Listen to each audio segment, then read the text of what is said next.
नमस्ते and hello to everyone. मेरा नाम नीलिमा है और मैं एक कोविड-19 के रिकवर्ड पेशेंट हूँ।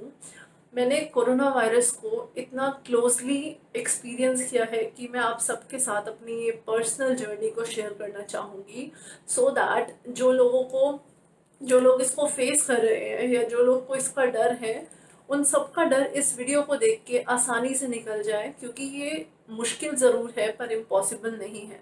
और अगर इस वीडियो से किसी एक या दो की भी मदद होती है तो that will be very helpful to me. मेरे लिए वो बहुत बड़ी अचीवमेंट होगी अगर मेरी ये वीडियो किसी के काम आती है तो मैं अपना पर्सनल एक्सपीरियंस कोरोना वायरस के साथ आप सबके सामने शेयर करना चाहूँगी। हाउ आई फेस्ड इट, मैंने क्या फील किया, कैसे इसको ट्रीट किया, कैसे मैंने इसके साथ अपने ये सारे दिन निकाले, एंड आफ्टर द रिकवरी मेरे साथ मैं पर्सनली क्या फील कर रही हूँ। This is all that I want to share with you all. So everything started on 22nd of May. I am a teacher by profession. मैं प्रोफेशनली एक teacher हूँ और मेरी क्लासेस होती हैं, ऑनलाइन क्लासेस होती हैं। तो 22nd को उसी तरीके से मैं अपनी ऑनलाइन क्लासेस ले रही थी, और जब मेरी सुबह की पहली क्लास थी तो मैंने नोटिस किया कि मेरी बॉडी में हल्की सी शिवरिंग स्टार्ट हुई। उस शिवरिंग के साथ, उस ठंड लगने के साथ मुझे हल्का सा फीवर स्टार्ट हो गया। चेक किया तो it was a very mild temperature, और इसके साथ में और कोई भी सिम्टम मुझे नहीं था। ना ही कोई कफ था, ना ही कोई स्नीजिंग थी, गला भी बिल्कुल ठीक था, कोई ऐसा इशू नहीं था, सिर्फ और सिर्फ फीवर था। उस वक्त फिर हमने अपने एक फैमिली डॉक्टर से कंसल्ट करके पैरासीटामोल 650 ले लिया, क्योंकि वो एक माइल्ड फीवर था। फिर उसी दिन शाम होते होते मेरी बॉडी में थोड़ा सा पेन शुरू हो गया, क्योंकि फीवर होता है तो बॉडी एक भी ज़रूर होता है साथ में। 23rd ऑफ मे को भी सेम सिम्टम्स थे, फीवर था, बॉडी एक था, मैं बेड पे रेस्ट कर रही थी।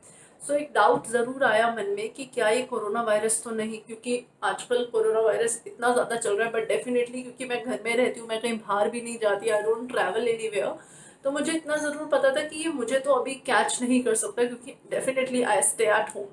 बट हो गया, किस तरीके से हुआ आई डोंट नो, क्या कैरियर था I don't know, whether it was a person of my family. मैं किसी को ब्लेम करना नहीं चाहती, कोई भी हो सकता है, बिकॉज सो मैनी प्रोडक्ट्स आते हैं जो हमारे घर पे आते हैं, फ्रूट्स, वेजिटेबल्स, बहुत सारी चीज़ें आती हैं, डेली का दूध, ब्रेड, इतनी सारी चीज़ें होती हैं जो घर आती हैं। तो कुछ भी हो सकता है जिसके थ्रू मुझे ये कोरोना वायरस कैच हो। 5-6 डेज इसी में निकल गए। फीवर चढ़ता था, उतरता था, और कोई सिम्टम नहीं था। बहुत बॉडी पेन ज़रूर होता था। मैं सिर्फ और सिर्फ बेड पे अपने रहती थी, मैंने सारा कुछ काम छोड़ दिया था। एंड ऑल्सो मैंने क्या किया, मैंने जस्ट एक रिस्क ना लेने के लिए अपने आप को आइसोलेट कर लिया। असली प्रॉब्लम शुरू हुई 28 ऑफ मे को, जब रात होते होते, शाम होते होते मुझे ब्रीदिंग प्रॉब्लम होना शुरू हो गई। मैंने उस दिन की पूरी रात मैंने सिर्फ और सिर्फ बैठ के बेड पे काटी, क्योंकि मेरे को सांस लेने में इतना ज़्यादा इशू हो रहा था, इतनी प्रॉब्लम होना शुरू हो गई थी, मैं बिल्कुल भी सांस नहीं ले पा रही थी। I was not able to breathe at all. तो बेड पे लेटना भी बहुत मुश्किल था। तो 29th को early in the morning I went at my mother's home. मैं अपने घर गई और वहाँ पे जाकर मैंने एक हॉस्पिटल में एक डॉक्टर को कंसल्ट किया। जब डॉक्टर को कंसल्ट किया तो डॉक्टर ने डेफिनेटली यही बोला कि सांस लेने में इतना प्रॉब्लम हो रहा है, ब्रीदिंग इशू हो रहा है, तो ही टोल्ड मी कि आप अपना एक्सरे कराइए। एक्सरे कराया और एक्सरे में एक चेस्ट इन्फेक्शन आया, which was pneumonia. At the and जो रिजल्ट निकला उस चेस्ट इन्फेक्शन का, इट वॉज निमोनिया, और काफ़ी स्ट्रॉन्ग निमोनिया था। सो डॉक्टर ने वहीं पे सजेस्ट कर दिया कि pneumonia is a side effect of corona, to get yourself covid tested. बहुत मुश्किल था टेस्टिंग भी, तो हम लोगों ने SRL डायग्नोस्टिक लैब से कोविड टेस्ट कराया। उसी शाम को कोविड टेस्ट हुआ मेरा, मेरे घर पे, और उस टेस्ट के बाद 2 दिन बाद रिपोर्ट आई। जब मैं घर आई तो पूरा दिन मेरा सिर्फ बेड पे लेट के निकल गया, क्योंकि जब भी मैं उठ के बैठ रही थी या वॉशरूम जाने के लिए खड़ा होना पड़ रहा था, I was continuously coughing. Coughing क्यों हो रही थी? क्योंकि सांस लेने में इतनी दिक्कत फेस हो रही थी कि अगर उठ के बैठ रही हूँ तो लंग्स पे प्रेशर पड़ रहा है, चेस्ट पे प्रेशर पड़ रहा है, तो सांस लेने बड़ा मुश्किल हो गया था। एपेटाइट लॉस हो चुका था, loss of taste, loss of smell, सब कुछ जो होना चाहिए कोविड में, और ब्रीदिंग इश्यूज। हाँ ज़रूर, मेरे हस्बैंड ने मुझे बहुत बहुत मेंटली सपोर्ट किया और मेरा माइंड प्रिपेयर किया कि अगर हो भी जाता है तो नीलिमा घबराने की कोई बात नहीं है, हम इसे फेस कर लेंगे। 30th का पूरा दिन, क्योंकि उस टाइम पे रिपोर्ट का वेट हम लोग कर रहे थे, तो 30th का पूरा दिन ऐसे ही निकल गया। मैंने अपने आप को आइसोलेटेड रखा, रूम में कोई नहीं आ रहा था, कॉन्टिन्यूसली चेक किया। फिर हमारे फैमिली डॉक्टर ने हम लोग को सजेस्ट किया to get a pulse oximeter. मैं आपको दिखा देती हूँ, मेरे पास ये पल्स ऑक्सीमीटर है। इस पे आप जब अपना पल्स चेक करते हैं तो इसमें आपका oxygen SpO2 that is oxygen level check हो जाता है, आपका पल्स चेक हो जाता है। तो वो नॉर्मल है कि नहीं, उसके लिए डॉक्टर ने हमें सजेस्ट किया कि ये परचेज कर लो। और इसके साथ साथ मैंने 30th को नेबुलाइजर भी लिया। 31st को शाम को मुझे पता चला that I am positive of this corona virus. तो फर्स्ट को ही हमारे फैमिली डॉक्टर को जैसे ही हमने रिपोर्ट भेजी तो उन्होंने यही सजेस्ट किया, बिकॉज मेरे को ऑक्सीजन इशू है बहुत ज़्यादा, तो मुझे हॉस्पिटल में एडमिट होने की ज़रूरत है। 1 जून को मैंने हॉस्पिटल में, I got admitted in a hospital of Delhi, Delhi के ही एक हॉस्पिटल में मैं एडमिट हुई। और क्योंकि ऑक्सीजन का बहुत इशू था और बहुत प्रॉब्लम थी, तो ऑक्सीजन मुझे हॉस्पिटल में प्रोवाइड किया गया। मैं वहाँ पे एडमिट हो गई। डेफिनेटली कोई फैमिली मेम्बर नहीं आ सकता था, कोई भी मुझसे मिलने नहीं आ सकता था। उस दिन मुझे ऑक्सीजन, हॉस्पिटल ने पूरा मास्क लगा कर रखा, पूरा दिन मैंने ऑक्सीजन लिया।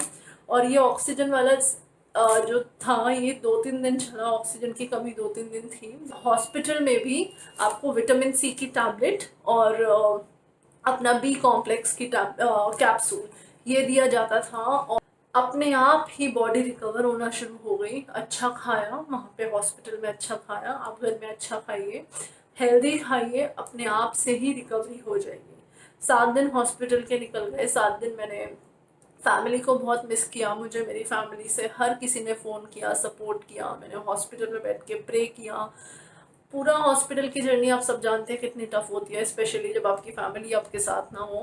But talking to other patients जो भी वहाँ पे थे, उन लोग से बात करके, उन लोग के बारे में जान के, उन लोग के साथ डिस्कशंस करके पूरा दिन हमारा ऐसे निकल गया। वो एक हफ्ता was difficult but again not impossible at all. 6 जून को, जिस दिन भी सैटरडे था, उस दिन मेरा कोरोना का फिर से टेस्ट हुआ। एंड 2 या 3 दिन बाद report I, but this time I was negative with corona virus and I was very happy. I thank God, मैंने भगवान का बहुत शुक्रिया किया। हाँ, और एक और बहुत इंपॉर्टेंट चीज़ जो मैं आप सबके साथ शेयर करना चाहूँगी, हॉस्पिटल में हमें प्रोवाइड किया गया 2 बहुत इंपॉर्टेंट चीज़ों के साथ। First is an electric cattle जिसमें आप पानी गर्म करके पी सकते हैं, और दूसरी चीज़ थी वेपराइजर। तो ये 2 चीज़ें बहुत बहुत इंपॉर्टेंट थी जो हॉस्पिटल वालों ने हमें दी। तो ये तो आप आसानी से घर पे भी कर सकते हैं। आपको स्टीम लेना बहुत ज़रूरी है। आपको दिन में 3 से 4 बार आप स्टीम लीजिए, कोई साइड इफेक्ट नहीं है, कुछ भी नहीं है। आप स्टीम लेना इम्पोर्टेंट है। और दूसरा था गर्म पानी।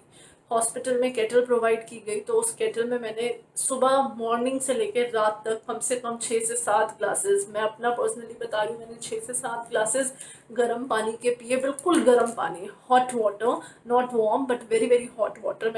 मैं हॉस्पिटल से डिस्चार्ज हुई, फिर मैं घर आई। घर आने के बाद भी हॉस्पिटल से मुझे लिम्सी ज़रूर सजेस्ट की गई कि आपको 10 डेज तक लिम्सी लेनी है, और एक मल्टीविटामिन कैप्सूल, जो मेरी बॉडी में जो एनर्जी लॉस हो गया है, जो वीकनेस आ गई है, उसके लिए मुझे एक मल्टीविटामिन कैप्सूल सजेस्ट किया गया हॉस्पिटल से, तो मैंने वो लिया। अब हॉस्पिटल से घर आने के बाद की कुछ 4 दिन की जर्नी थोड़ी सी टफ थी। टफ सिर्फ और सिर्फ मेरे दिमाग से थी, टफ कुछ भी नहीं था। It was nothing but stress इतना था, घबराहट इतनी थी कि मुझे हर वक्त बस ऐसा डर सा था कि कहीं कुछ हो ना जाए, कहीं ब्रीदिंग इशू फिर से शुरू ना हो जाए। धीरे धीरे फैमिली का सपोर्ट मिलता जा रहा है, तो चीज़ें बिल्कुल ठीक हो रही हैं। आपको कुछ ज़रूरी बातें जो याद रखनी है, आप दिन में 3 से 4 बार स्टीम लें, आप गर्म पानी पिए, जितना हो सकता है, जितना पॉसिबल है गर्म पानी पिए। उसमें 3 बार या 2 बार थोड़ा सा सेंधा नमक या नॉर्मल नमक ऐड करके उससे गार्गल करें, और उसको पी भी जाएं तो कोई इशू नहीं है। मैं तो सिर्फ पीती थी उसको। और आप लिम्सी ज़रूर लें, दिन में 1 टैब या हाँ, दिन में 1 टैब आप लिम्सी की ज़रूर लें। और अपनी बॉडी में थोड़ा मल्टीविटामिन्स डालें, अच्छा खाना खाएं, पॉजिटिव थिंकिंग सबसे इम्पॉर्टेंट है। आप जितना अच्छा सोचोगे, जितना पॉजिटिव रहोगे, और अगर होम आइसोलेटेड भी हो तो यही सब चीज़ें करने से, तो अगर हम इसको बिना डरे एक वॉरियर की तरह फाइट करेंगे इसके साथ, तो ये डेफिनेटली रिकवर हो जाएगा और हम बिल्कुल ठीक हो जाएंगे। बट सबसे इम्पॉर्टेंट है सोशल डिस्टेंसिंग मेंटेन करना और पर्सनल हाइजीन मेंटेन करना। अगर आपने अपनी फैमिली के साथ सोशल डिस्टेंसिंग मेंटेन नहीं किया तो ये उनको भी कैच कर सकते हैं। आपको उनकी सेफ्टी के लिए अपने आप को अलग रखना ज़रूरी है। आपको